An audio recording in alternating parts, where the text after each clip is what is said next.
সুদের লেনদেন করবেন না। কেন সুদ খাবেন বাপ? কেন সুদ খাবেন? কেন সুদের লেনদেন করবেন? কেন কিস্তি নিবেন?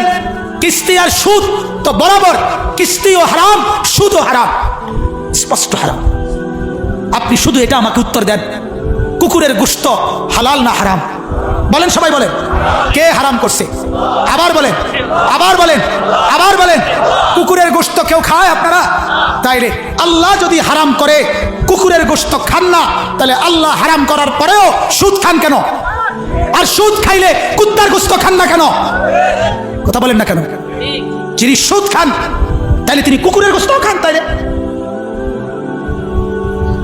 কারণ আপনি তো শুনেছেন আল্লাহ তাআলা হারাম করছে, তো আল্লাহই তো কুকুরের গোশত হারাম করছে।